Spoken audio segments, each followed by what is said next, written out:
happen afterwards. Let's get into the book of Amos. Amos chapter 5. Chapter 4 is one of my favorites. Chapter 5 is a little long. Nothing wrong with it being longer. Just want to let you know what you're getting ready to get into. We're not going to read every verse here tonight. Not that I'm against it. Not that you shouldn't read it.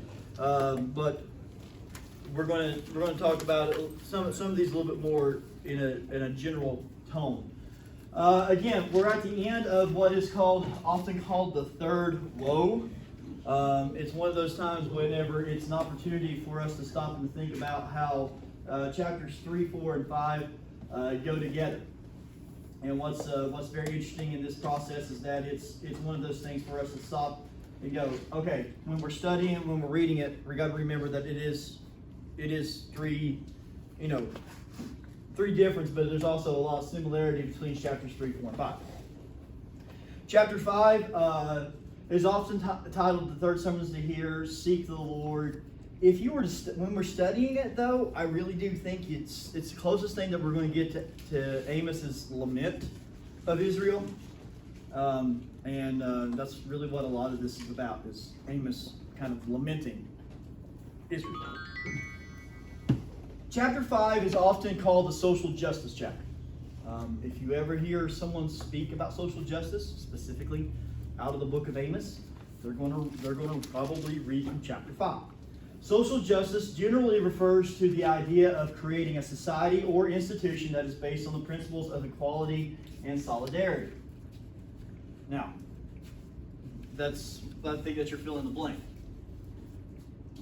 But that's understanding that the values of human rights, and that recognizes the dignity of every human being.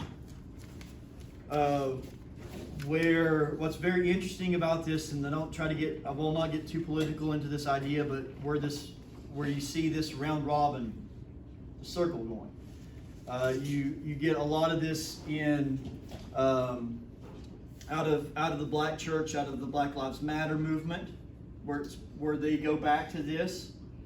But where you'll see a lot of Christians argue is what? Abortion. Because we believe in social justice because of what? Of every human being. And the church would then argue what? That even though they are unborn, they're still a human being. What's very interesting, and what's great about this, I had this conversation with Taylor not too long ago, was that if we truly are about dignity of every human being, can I tell you where a lot of churches are silent at? Is when it comes to the death penalty. Because if you really are about every life being precious, then what? You have to go on both ends of that.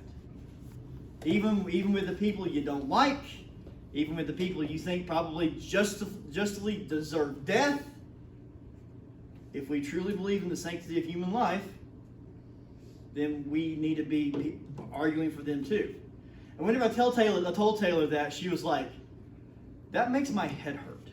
I was like, yeah, that's kind of the point. Is because we want to pick and choose. Amos here is going to tell you, you don't get to. You got to stand up for everybody. And what's really great about this is one of my favorites is because another person that I read often is a guy by the name of Martin Luther, 1500s, who helped start the Reformation, who really did believe in that what?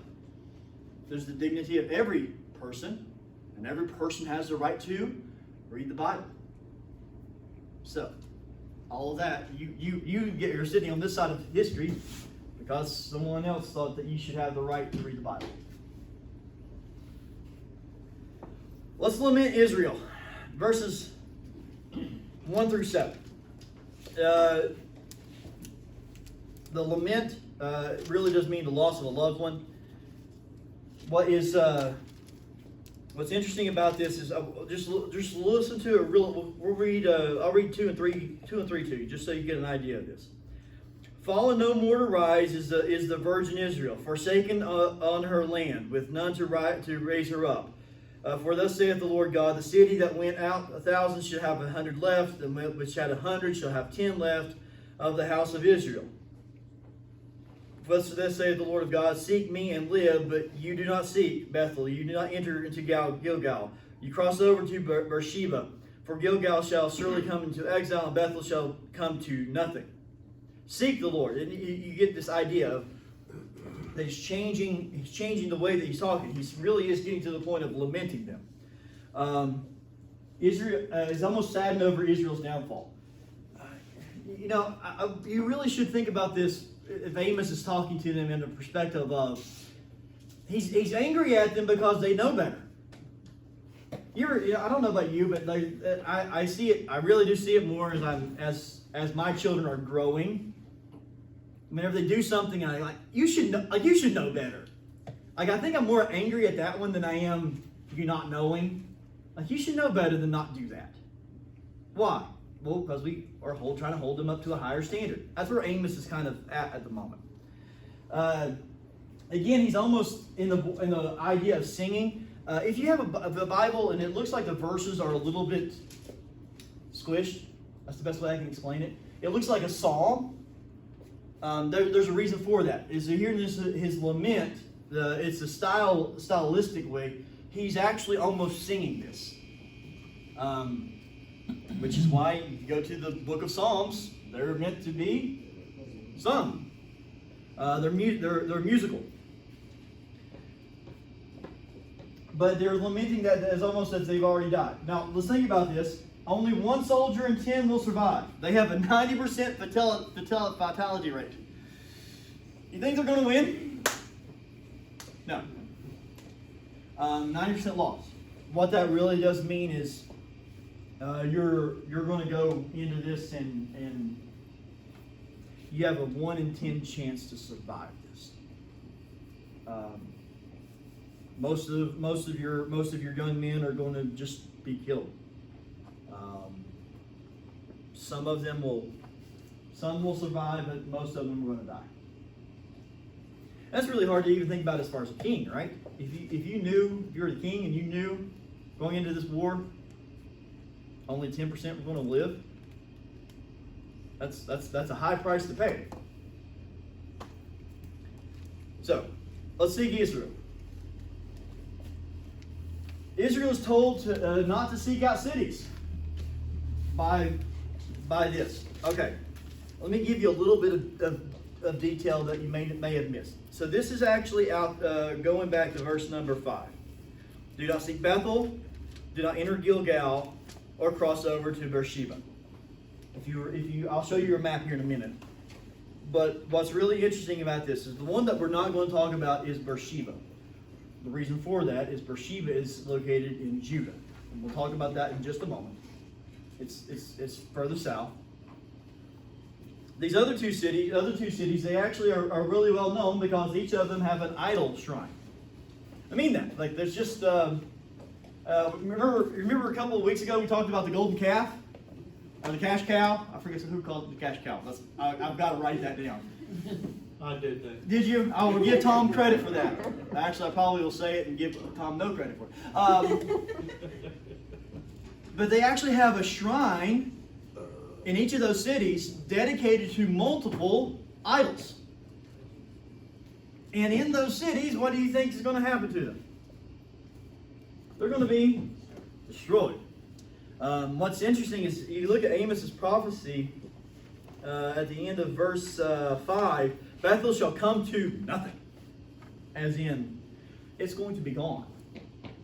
This is why up until this time, you're able to actually have a confusion between what's Bethel and Bethlehem. After this, that distinction is not going to be that hard anymore, because Bethel will cease to exist. But what does Amos encourage Israel to do in verse 4 and verse 6? Look at it really quickly. Right at the very, very beginning of verse, at the end of verse 4, but at the very beginning of verse 6. Seek the Lord and live. You think they're going to listen? No. Let me show you this real quick, just so that you have reference. And Beersheba is all the way down in Judah, all the way almost at the bottom. So it's almost telling them, hey, look, you can't. It's no good for you to actually leave and go as far away as you think you can and still be in the home country. But Bethel is right here towards the south. You have Samaria, you have Bethel.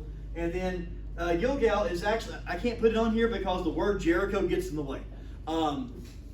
But it's right close to the river, so it'd be on this side of Jericho. And it's a little town, and again, it's going to get demolished. So, let's view justice real quick. There's actually a word in here in verse 8. But verse number 7, it says, "You will turn justice to," this wonderful word called wormwood. I love wormwood. Why? How many? If I say wormwood, what do you think of? I don't know if you do. Huh? Do what? Chestnut. Chestnut? No. Revelations. Why? Because there's going to be a comet that hits, and they call that comet Wormwood. And it makes no sense. I want you to know. I love y'all. It makes no sense in the book of Revelation if you don't study your Old Testament. Why is that? It's because it appears in other places. Verse 7 is about judgment and justice, but wormwood literally means bitter fruit. Let me give you a couple of verses to write down next to it, just so that you can go and study later. Proverbs chapter 5, verse 4. It says, "But in the end she is bitter as wormwood, sharp as a two-edged sword."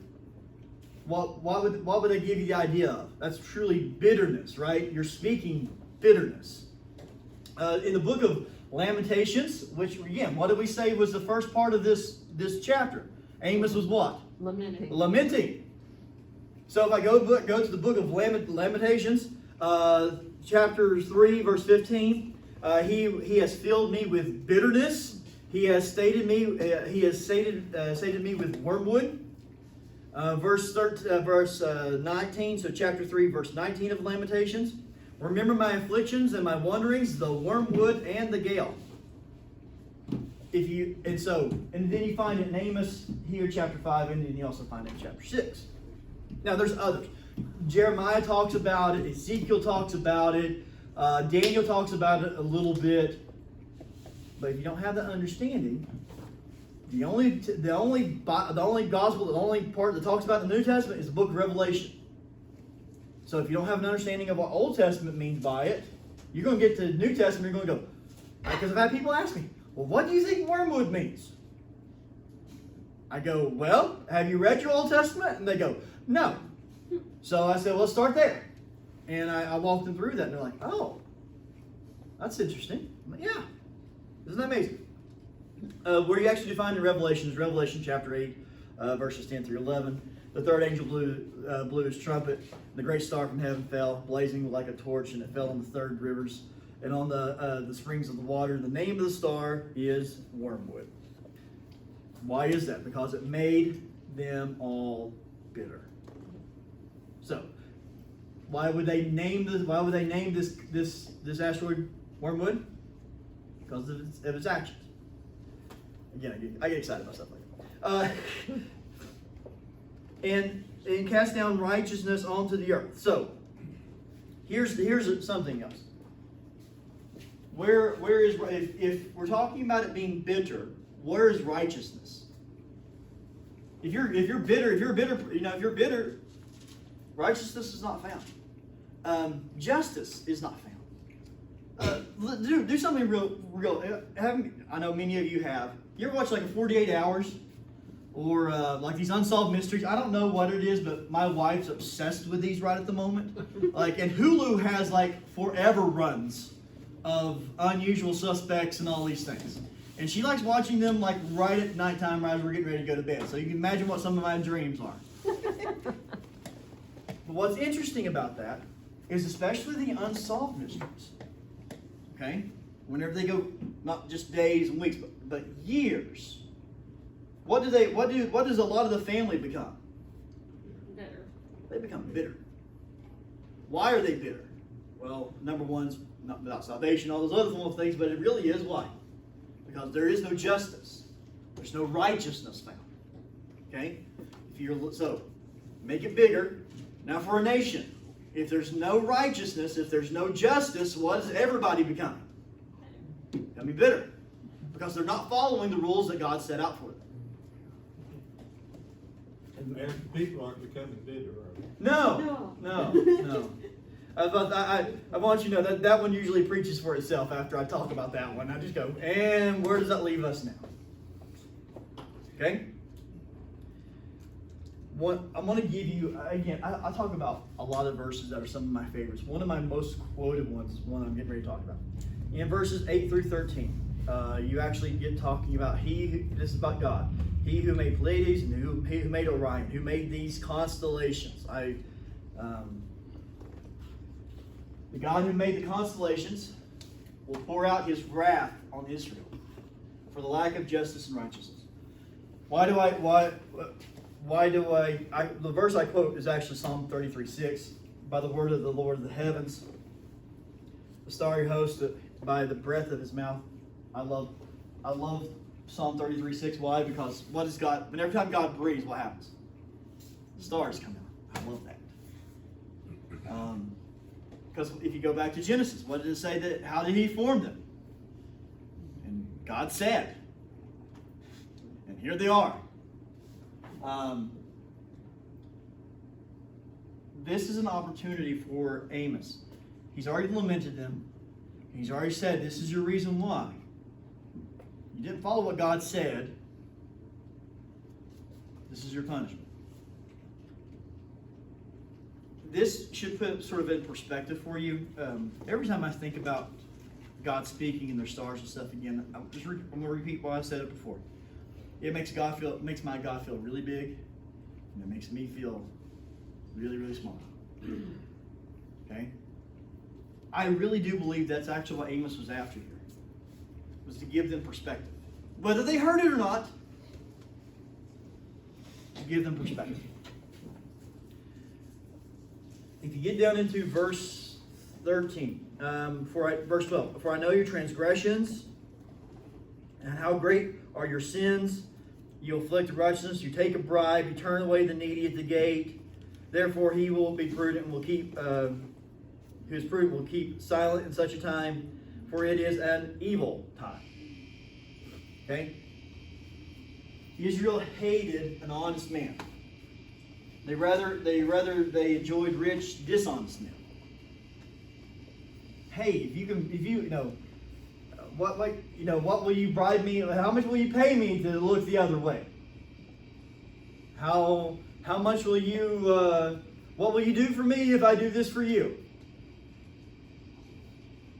And again, you can make your own assumptions about what that tells us about today. Not my purpose of my sermon tonight. Okay? What did Israel prefer?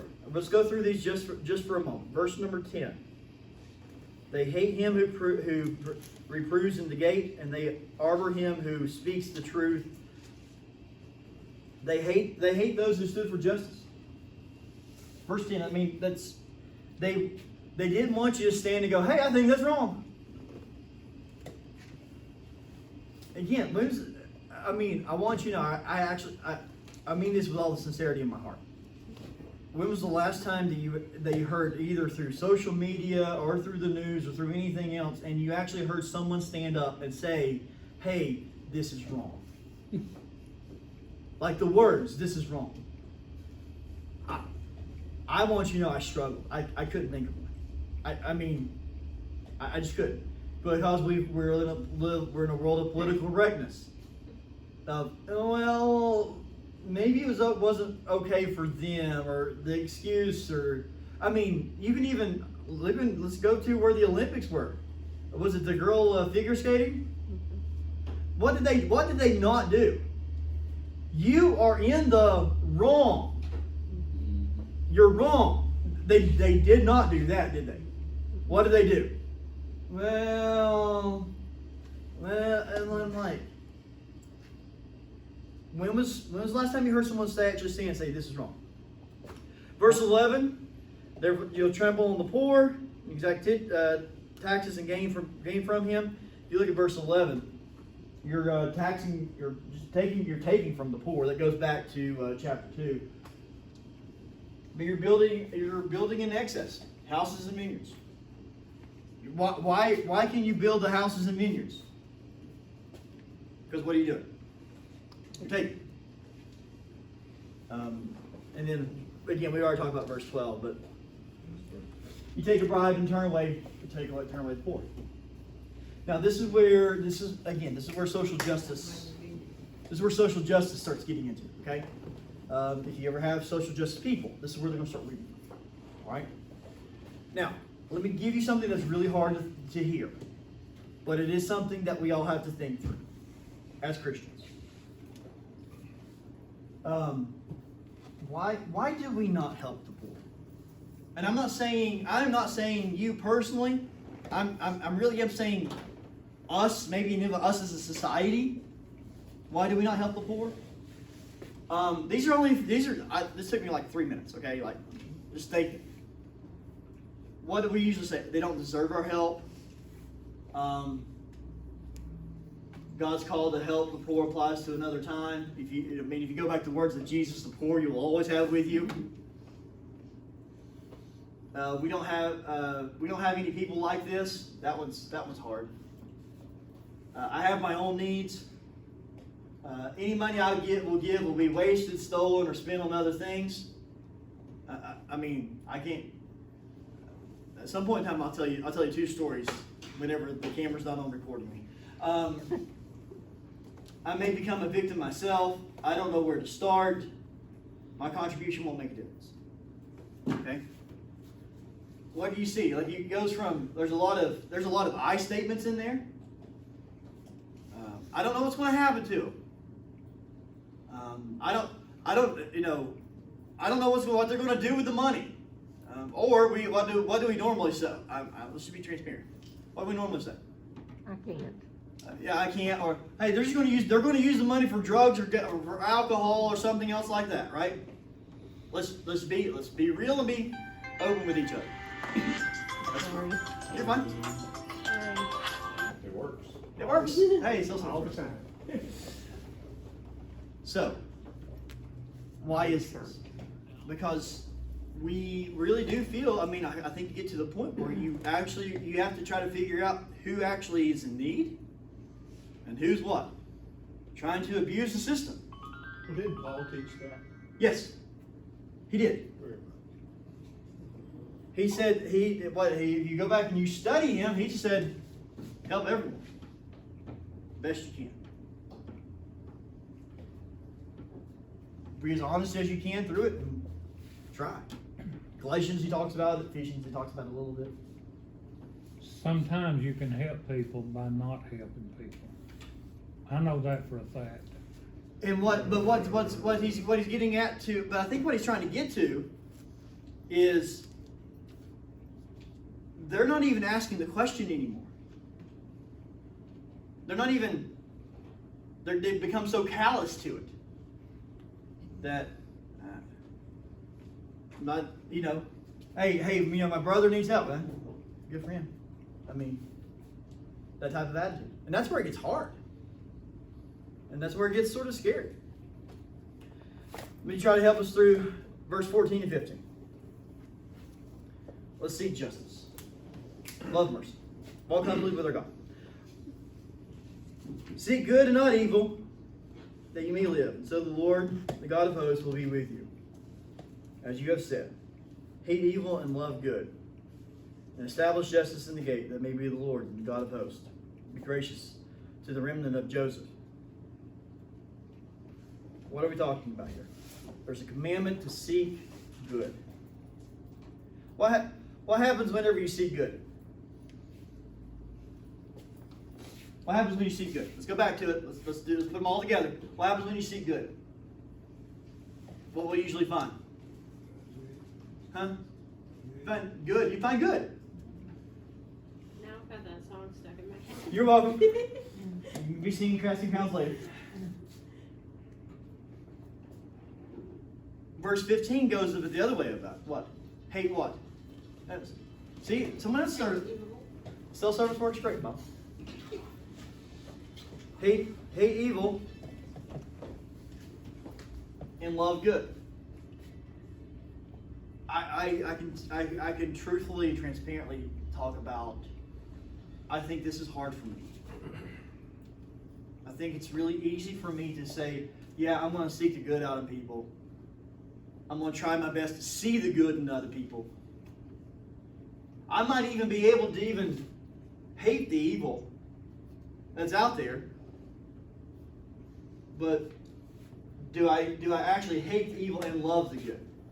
Like, that's that growing part of it. Okay, you're going to, again, get burned, you invest in somebody and they don't come out. What do? Keep going. The greatest example I have of this, and I love this, is actually with Jesus and the 12 disciples. Why? Even for Jesus, one of them didn't work out. Did he ever tell, I mean, think about the 3 years he spent with Judas. Did he ever tell Judas he couldn't do something? Go back and study it. He gives Judas the power to go and cast out demons. He gave him the treasury job, I think. Yes, he did. He was the keeper of the purse. That's what's hard. Again, I can't. I'm taking this and making it personal. It's hard. Okay, I want you to know it's hard. Hard for me. Okay, but what happens to our justice when we hate evil? If what would happen to our justice system, let's make it real, what would happen to our justice system if we really did hate evil? Well, the whole justice system would become a lot simpler, wouldn't it? Did you do this if we were truthful? Yes, I did this. Well, then this is your punishment. But it's what? It's months and months and months and months and years of stuff, right? Because we don't really like hating evil. We would rather not. What hope is at the end of verse 15? Let's read it together.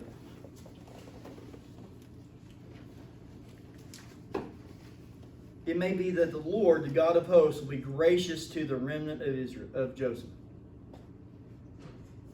He actually goes back and doesn't call them the remnant of Israel. He calls them the remnant of Joseph. Why is that? Because there's hope. There's hope. God will judge. Let me try to run it through the rest of this really quickly. Verses 16 and 17. I want you to know it's a long chapter.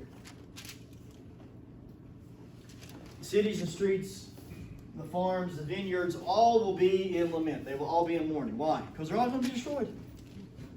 How can a vineyard be in lamenting? Well, but it's burnt to the ground. That's it, lamenting. That's really what people are doing, is just walking by it. Let's talk about really quickly, how do we think about justice? So this is what I want you to do with me. So at the end of, we're going to stop at the end of verse 17. We'll pick up the rest of it here probably a little bit later, next week. How do we think of justice? Whenever you think of justice, what are the things that you think of? Fairness. Fairness. I went a little bit more basic in my thought. My thought was really is that judge, you know, I thought of the, again, because Christy watches all these shows, and we eventually get to a judge scene some point in time. Whenever I think of justice, I don't know, right? But I really do think of that judge at the end going, has the jury reached a decision? And he reads it, and if he didn't think it was just, he'd probably step in, but he then goes what? He turns it over to them, and they read it out. Do I think that it's right all the time? Absolutely not. Justice can be one or the other. Right. Because justice can be punishment, or justice could be a lack of punishment. Could be freedom. It's real. Huh? You were brought in front of the judge and you were found not guilty. That's, to you, that's justice, right? What happens when people try to twist justice around to suit their own minds, but in all reality, it's wrong. That's what's so beautiful about us is that this is a reflection. Because I have to go all the way back to where Jesus is at the white throne judgment at the end of Revelation, because that's a final judgment. What's hard for us here is that we're simple people. We do not know all the information, right? I mean, to an extent, never know all the information. I'm limited. I'm limited to all the stuff that, even if I sit on your jury, I'm limited to only the stuff that you give me. Right? Because let's think about it. And let's make me and Sue. We've ended up in court now. It's me versus Sue. And let's say that Sue wins. The judge rules in favor of her. What am I going to say? What am I going to say there's a lack of? There's lack of justice. Why? My perspective is in it. Now, so how do we think about justice? It's a little bit more murkier than we would like for it to be. I got more people. Justice for the longest time. I mean, let's go back. It was patriarchal with Abraham, Isaac, and Jacob. You get to Moses. Moses was the leader. He set up people to say, hey, look, you rule over all these little things. Thanks to his father-in-law. You rule over all these little things. If it's really big, you come to me. You get to judges. Now it's switched from a person to what? Sort of society as a whole. We're going to keep everybody in check. Then there's a king. The king is able to come in and say, hey, look, I think you're right. I think you're wrong. You can fast forward a little bit and go all the way to Solomon. The famous, or Solomon judges, right?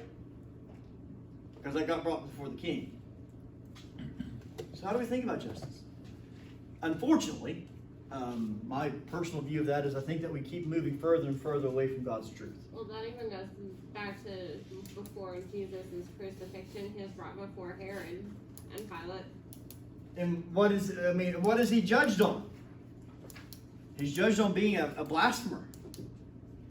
Because what is he saying? I am God. And he was right.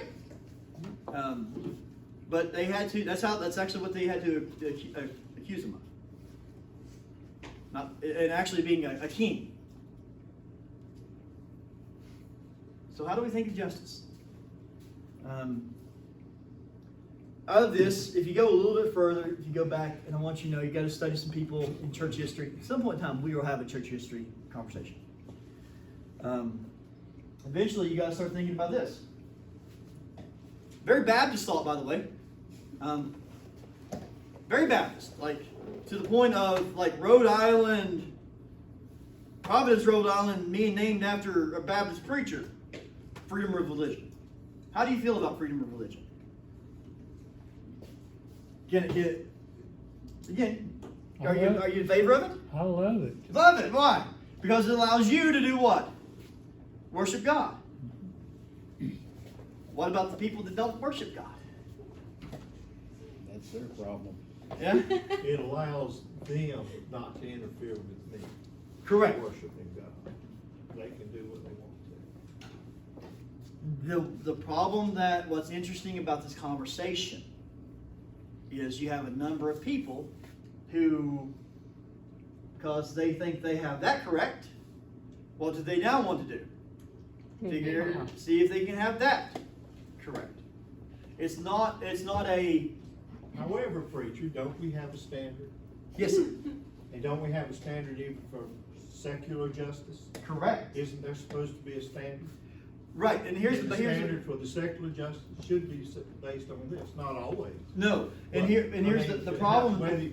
But you have to have a standard. Right. You can't just sit there and just say, well, Tom's sitting on a stool. You bring people to Tom, and Tom decides.